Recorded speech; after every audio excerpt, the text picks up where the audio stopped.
It's another Saturday morning, and I'm sitting here with my good friend Dewey Freeman. I'm Mark Sylvester. We're the elders. This is the Elder Council. Dewey, how are Good you, sir? morning. I am great. I'm a little worn out from the week and the heat, and I'm doing really good. I'm jazzed to be here today. How are you? I am. I am great. I will say last night there's this symbolic thing about the end of the work week that I've kind of turned into a little bit of a ritual with my partner around 3:55 because I knock off at 4 on Friday, and I'll just kind of look back at the week and I'll say, we had a really good week. And I'll just kind of quickly tick off the milestones. It's kind of that gratitude thing that people, that is Mm-hmm. suggested to do. And I thought, Mm-hmm. instead of having that be a personal exercise, let me do that with my partner. I'm going to say, we met with this guy and that was great. And this guy, and it's just a very quick kind of button for the week. Mm. And then I do the deep breathing, and I just, because I know if I take a couple of deep breaths, I'm going to relax my parasympathetic system, and I'm going to be ready to receive the rest that I need to continue on Monday. But that doesn't mean I stop doing. I stopped that, and Right. right, I stopped that, and when I wake up on Saturday morning and I look forward to this show, this is kind of plugging myself into a recharger because we have such great conversations that are Mm-hmm. extremely stimulating that I feel like this taps into our unconscious, which is 85% of our consciousness is unconscious. And now I'm paying attention. I'm saying to my subconscious, hey, time to play, dude, let's go. Yep. Time to play and create. Yeah, yeah, So, all of the stuff that it will flex that brain muscle a little bit. mm-hmm. So what you just described, I usually do on Saturday afternoon because I see clients You have on patience. Yeah, Saturday, right. but I have Sunday, Monday, and Tuesday off. So it's my transition is Saturday afternoon. But I also though look forward to the show and connecting with you because probably 90+% of the time, whatever we talk about on this show, Mm, I take into my day working with people. mm, mm. Um, Ditto. and it's lovely to have literally to have the opening to create and have fluid conversation, which is to me that's life-giving. It's Yeah, it just is. truly life-giving. So in sports, there's a thing called IPS, which is the ideal performance state, and you can Google it, listener. And it's also known as flow state or being in the zone. Mm-hmm. And Mm-hmm. that's what happens and that's something you can cultivate. You can actually, it's not this magical thing that happens. It's like you could work on this. Stephen Yeah. Pressfield does a book called The Artist's Journey. He wrote the War of Art, and The Artist's Journey was a subsequent volume, and it's talking about how you can sharpen that muscle, get really good at getting into flow state quicker so that you Mm. can get in and out of that. He says up to 10,000 times a day, you can be tapping into that much, much faster. Is there one or two significant things that help with that?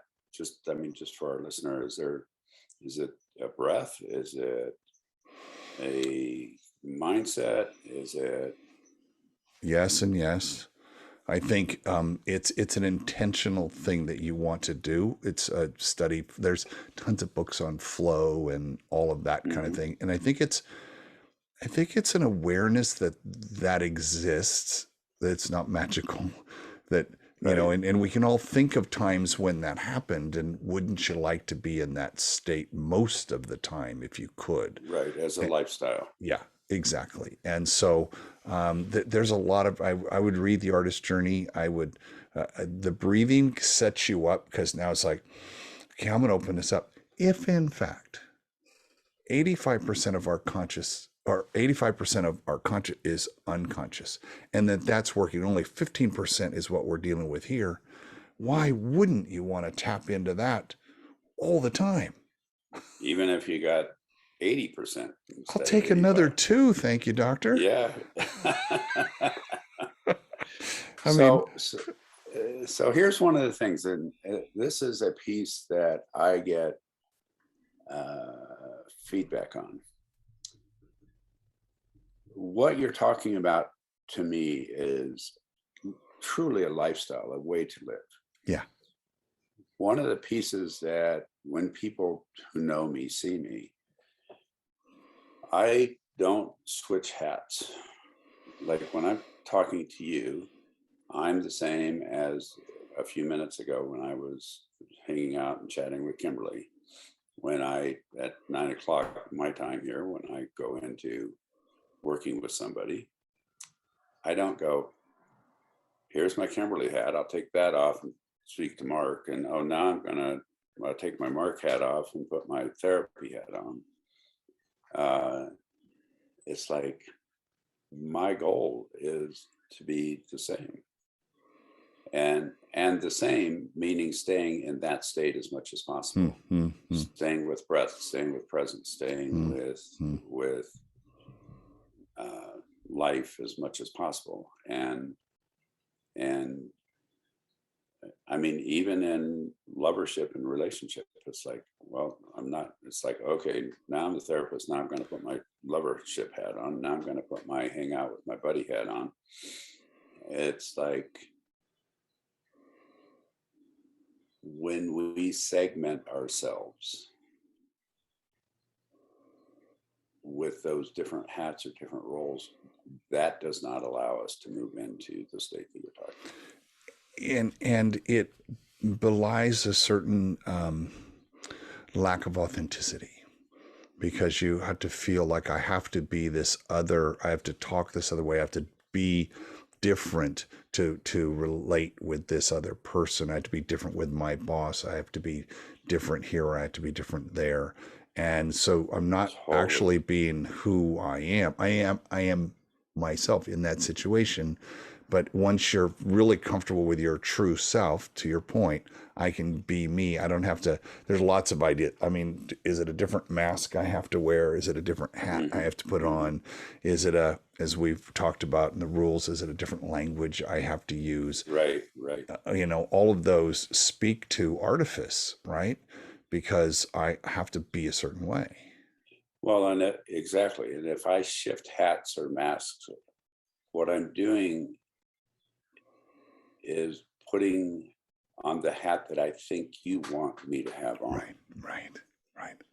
Versus the hat, versus just, I wear a hat to keep the sun out of my eyes, to keep my head from burning, but that's the reason I wear a hat.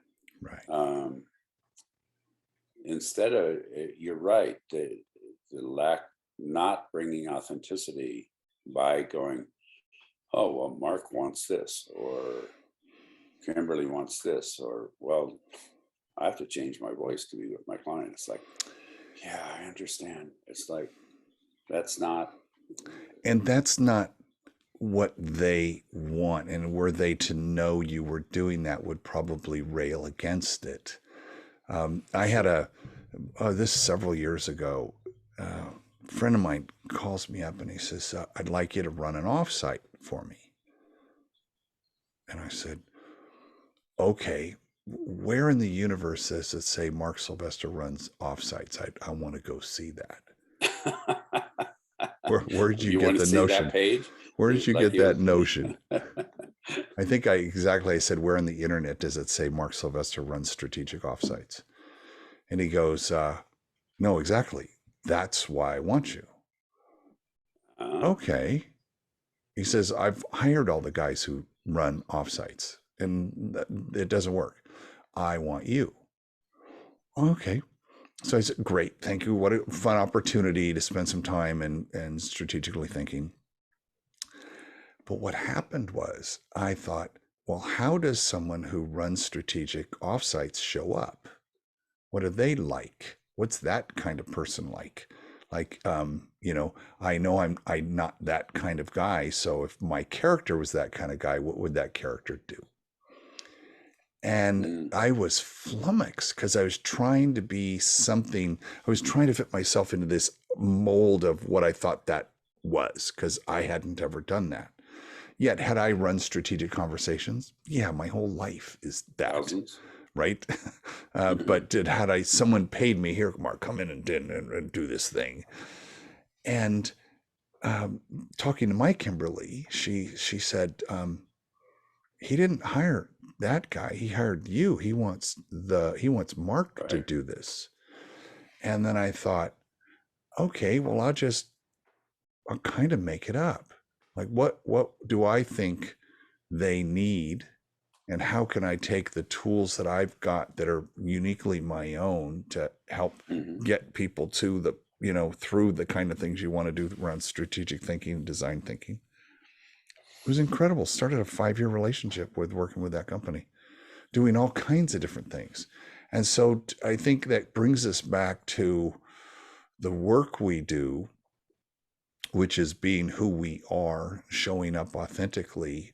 And I thought what we might dive into now, 20 minutes into our conversation, is how is it that we can run into guys in their 20s and mid 20s that are still living at home, still mom and dad are paying the bills, and they haven't figured out what the fuck they're going to do in life, and they haven't taken the step to get kicked out of the nest.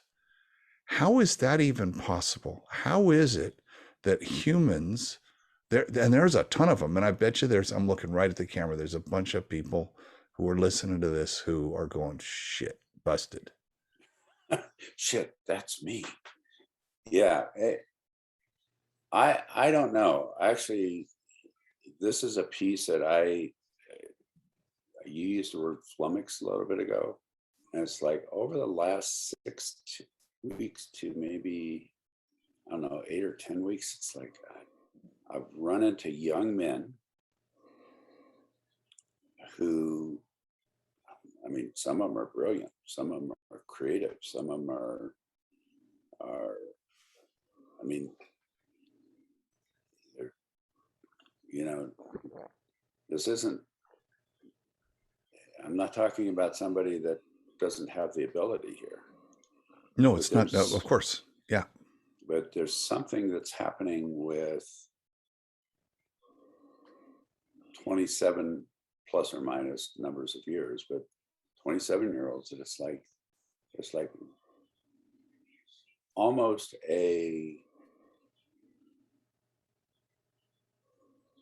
either a, a resistance, which I don't really buy so much, or a struggle. Maybe that would be a better word. A struggle to truly become a grown ass man.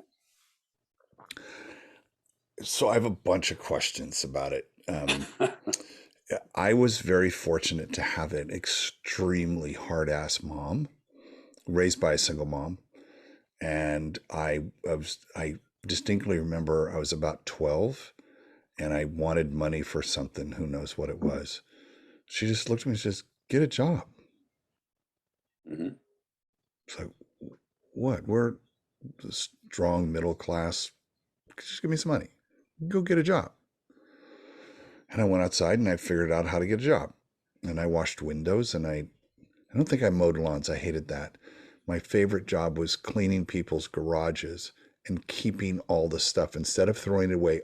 The deal was you don't pay me, but I get to keep everything that you don't want. And then I would have garage sales, and that's how I made money. No kidding. Yeah, simple, That's pretty simple, brilliant. simple. Thank you. But I have a hard time identifying with these guys who are living at home and someone else's, and they have all these great ideas and all this stuff. You know what I think it is? It's possibly they don't trust themselves. They don't Well, trust there's their that word abilities. again. Well, here's what I was thinking is like, this show is all about trust because I keep thinking about that empty nester. I love that metaphor. A friend of mine just sent the youngest off to college, and he's an empty nester. We had a long walk, and I'm Hmm. thinking here we've got a couple of parents who have a 27-year-old living in that same bedroom they had when they were 9, Right. and they haven't kicked it. So is it the parent who hasn't kicked him out of the nest going to get the fuck out of the nest? Like, come on. There's that. I want to talk to the parents, but then there's a kid who's going. I was taught how to fly. I know how to get worms. I know how to do all the things, but I'm not gonna. So is it lazy or they don't trust their ability to do what they need to do? I think it has to do with not trusting. Yeah. The other thing that I've seen, and this is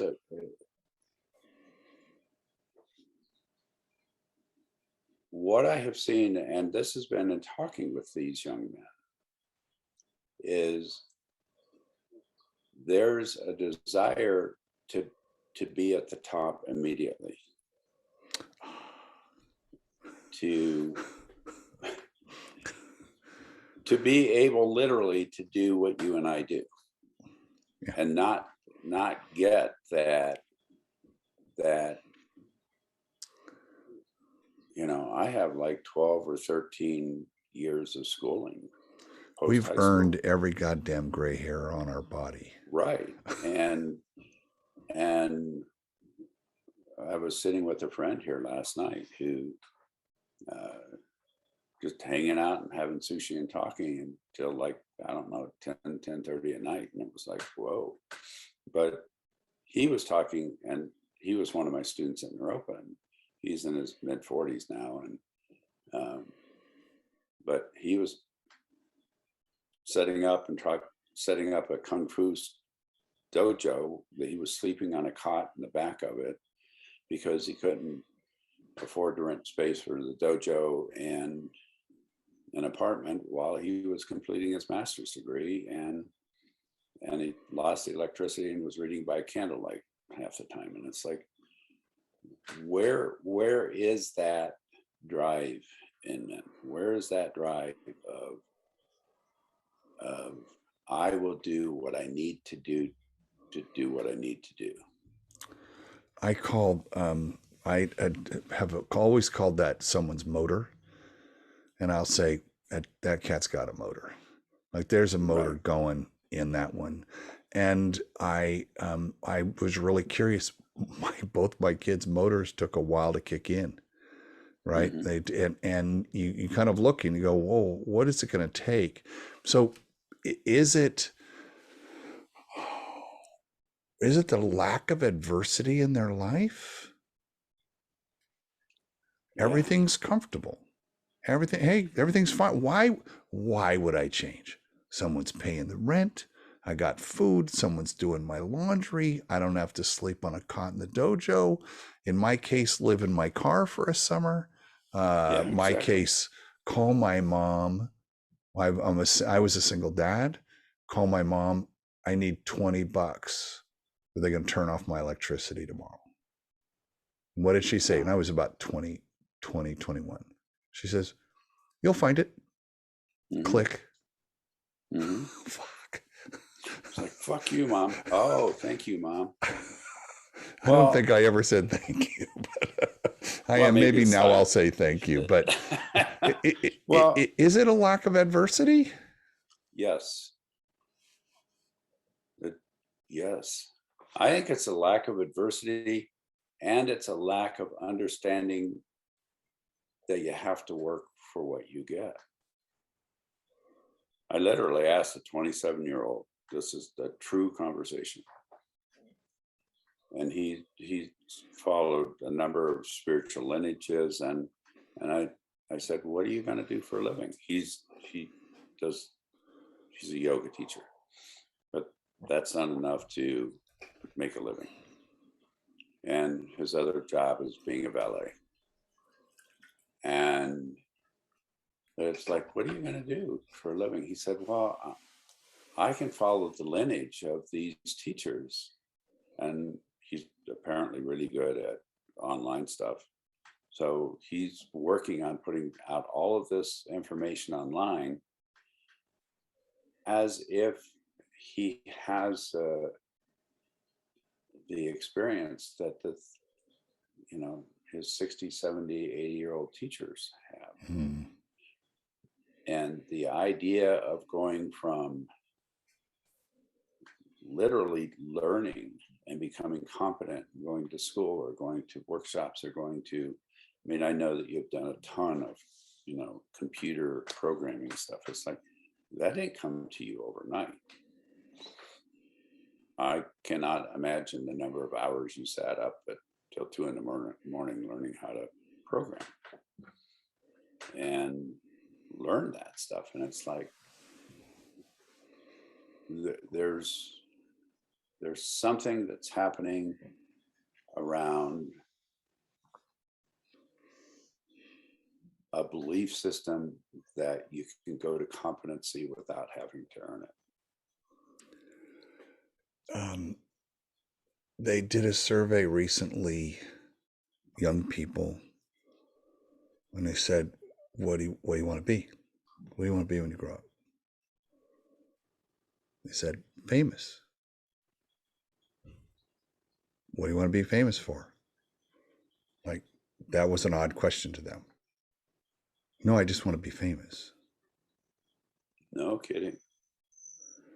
So think about that as a mindset that is in the zeitgeist now.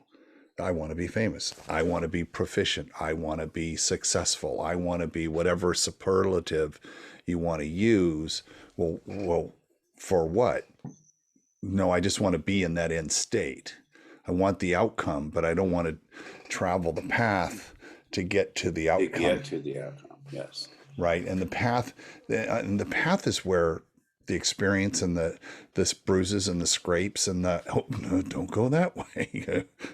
go this way. I went that way, and that wasn't good. But I don't remember how many shows ago it was. We talked about the unconscious incompetent, conscious incompetent. Yeah. Yep. Conscious competence and the hierarchy of competence. And which I don't know who came up with that. Someone smarter than us. It's brilliant. Yes. Maybe us together. So, but it's like the desire to go from unconscious incompetence to unconscious competence without the journey in between. So guess what? That doesn't happen. So listener, that's not going to happen. Right. It's just not going to happen. I think there's another word here. It's fear. I think, whether it's stated or not, I think they're afraid. People are afraid. Afraid of what? So there you go. So when my son was born 49-ish years ago, I'm in trouble for not remembering the exact years. It's 48 or 49 years ago. And actually 48 years ago, now I remember, because I was 20, so I can do the math. And still, thank goodness. And we were in the first natural childbirth class here in Santa Barbara, my wife and I. No kidding. Yeah, so that was, that was a long time ago. It was a method called Lamaze, and it had to do with breathing and all kinds of cool. It was very cool. Special room at the hospital, and it was, trying to be, very progressive. But the thing I learned about fear when I was 20, and she said, it is going to be painful for both of you. It's going to be painful for her, especially, but and you have this natural fear in it. The reason you have fear is because you don't know what's going to happen. We're afraid of the future unknown. She says, so what I'm going to do the next 3 months, I'm going to tell you that's going to happen minute by minute by minute, so that when it happens, you know what's going to happen, and hence I'm going to make fear completely go away. And so that was a mindset. Like she said, I will make fear go away. I can't make pain go away. I can teach you how to breathe through pain. I can't, but I can make fear go away because I can make the unknown known. So if ever I'm afraid, I know I don't know something.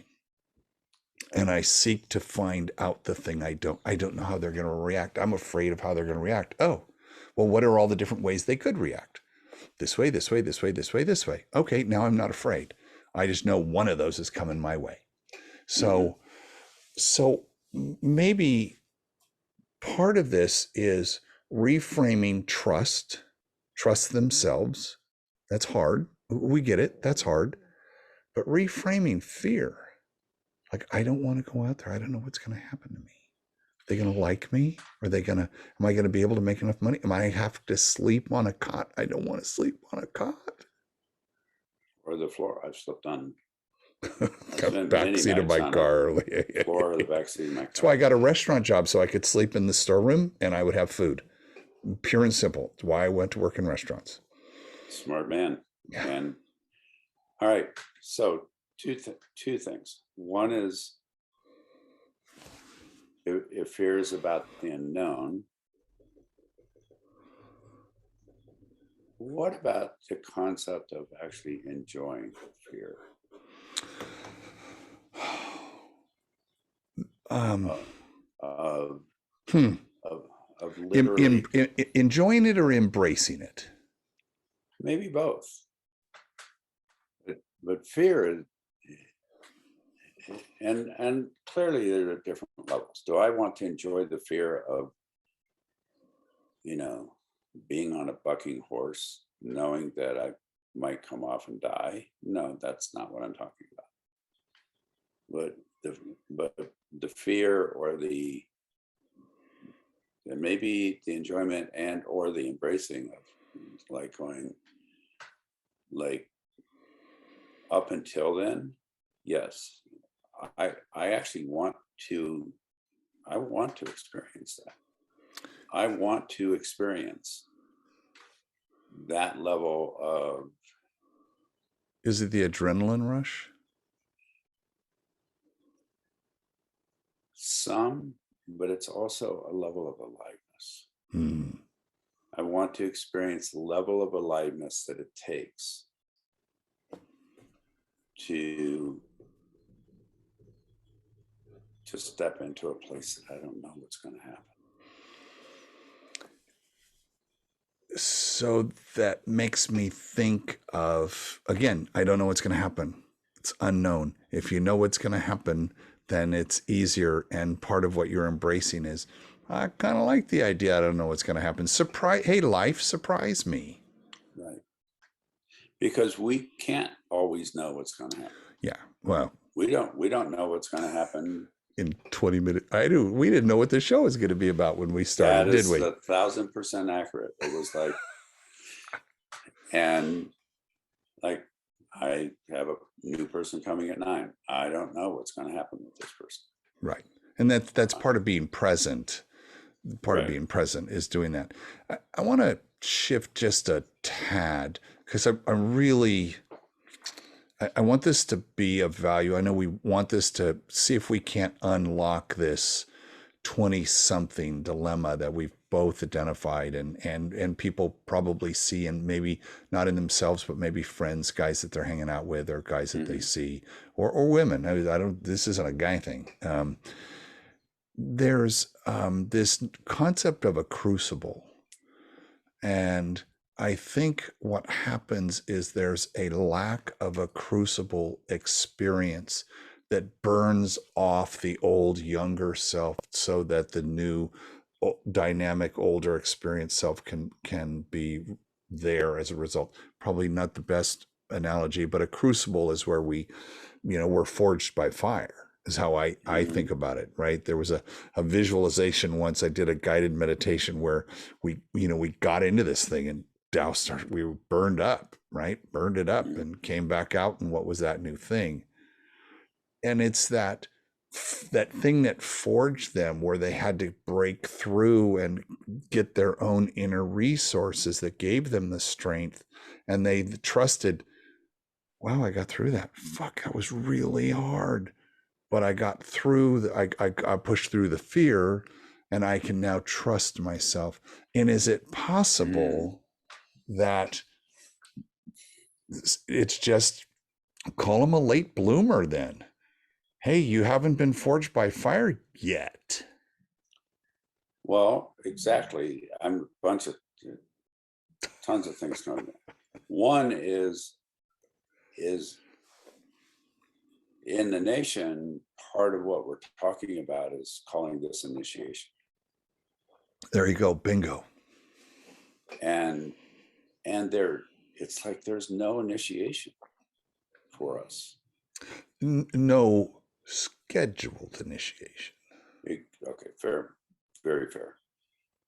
The other part of it is, and the term I use with people is, are you willing to fight for your life? There's my t-shirt for the day. There's the t-shirt for the day. Are you willing to fight for your fucking life? Instead of beg somebody else to take care of you.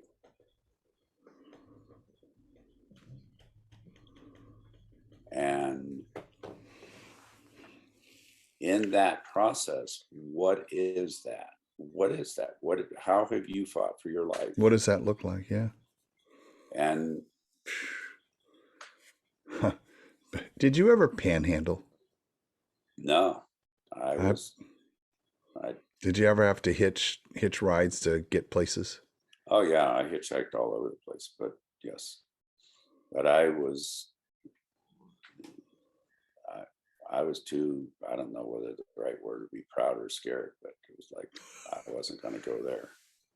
It was like, if I can't, I literally had an inside thing that said, if I can't figure out how to buy my own food, then I don't deserve to eat. Ooh. Wow. And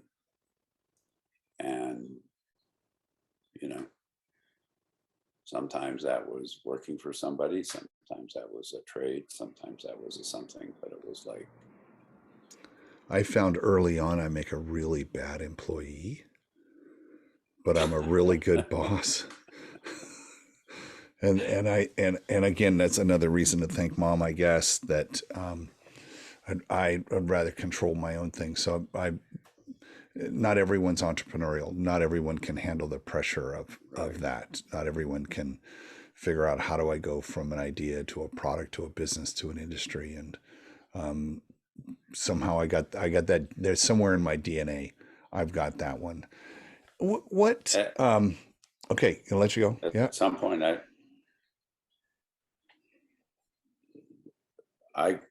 I'm actually the same, interestingly enough. And I get accused of not being able to follow anybody. I'm willing to follow someone who's competent. Totally. But the other piece in coming around is, and because this sort of flew through my mind, there is no shame in waiting a table, digging a ditch. Not zero. Driving, I used to drive delivery trucks for a lumberyard. I've driven school bus. There's no shame in those jobs. There's no shame in those. And it's really interesting. I've never attached shame to that kind of thing. Where did that come from? You think people, I'm curious, do you think they feel shame? And so I'm not going to go out and take a menial job because I feel shame. I have to go be a CEO. I have to have the top job because all the other ones are menial. Right. I've been told, it's like, I'm not going to go drive a taxi. I'm not going to go drive a school bus. Why would I do that? I don't need to. And that's part of that piece of this. Like, I couldn't feed myself. I wasn't going to eat. So it was like, yeah, I can drive a school bus. I can go load a lumber truck. I can stock shelves at, then it was called Miracle Mart, but now it's Walmart. I can do those things. And I mean, even now, something happened where I can do what I do. I'd be happy to go work at Home Depot.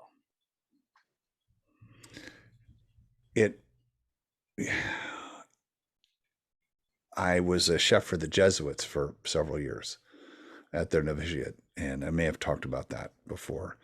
And I brought in a sous chef. There was just me. I was the only employee, and I brought in a sous chef, and it was the end of our first day.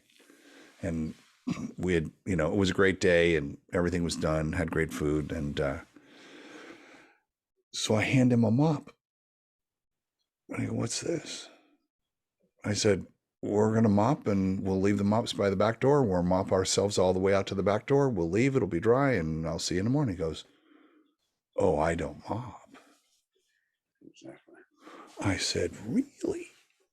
He goes, "Yeah, no, I don't mop." I said, "Oh, and you don't work here anymore either." Mm-hmm. And there's are we talking about a lack of humility?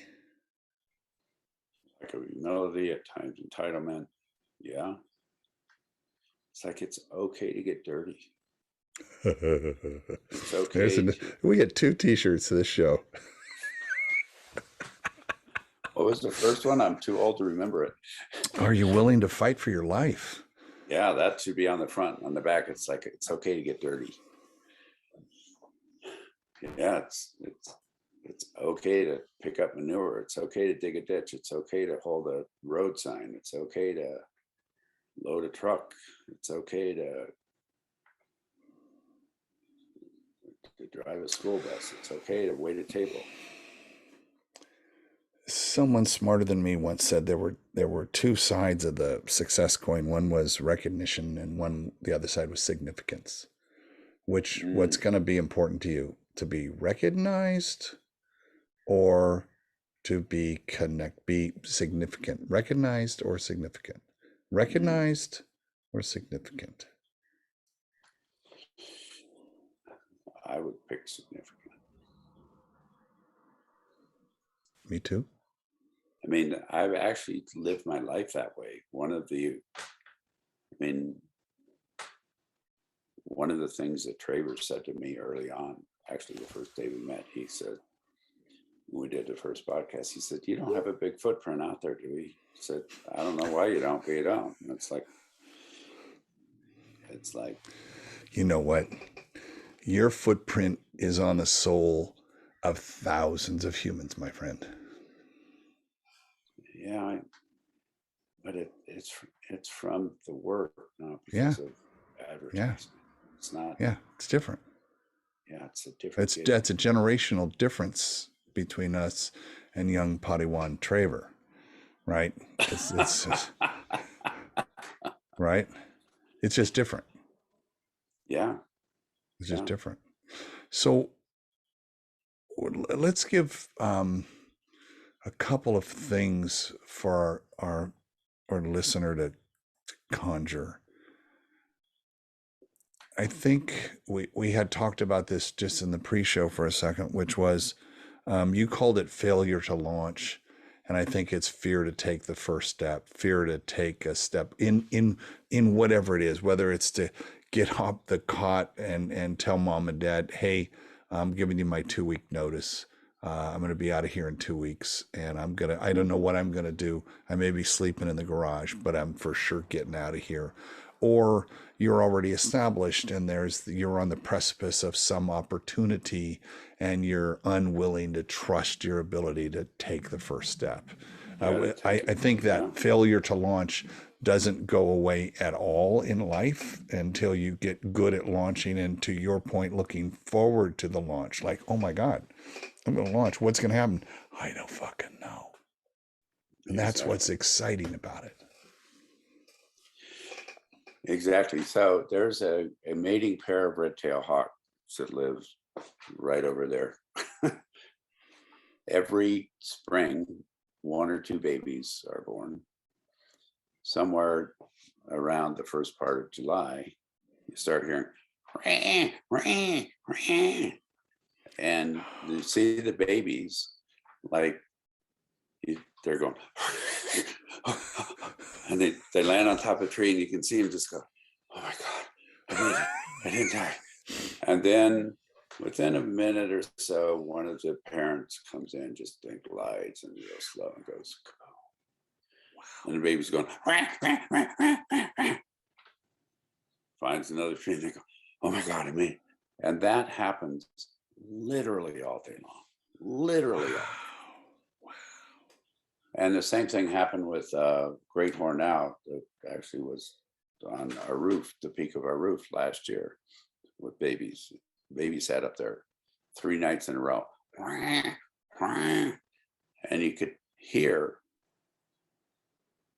when he got knocked off, he or she got knocked off the roof, you hear the wings flapping, and then a little bit later, and it's like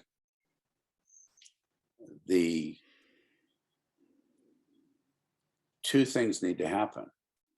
One is parents do need to kick their children out of the nest. So part of it's that.